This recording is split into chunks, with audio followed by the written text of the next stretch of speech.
why is it that birds are more interested in human food than they are the natural food that they eat all the time?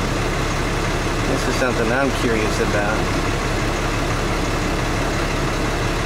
Why the birds are more interested in eating food that you and I eat than they are in eating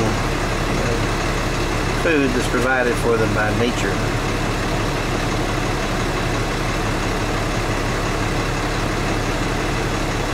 And that's just interesting to me.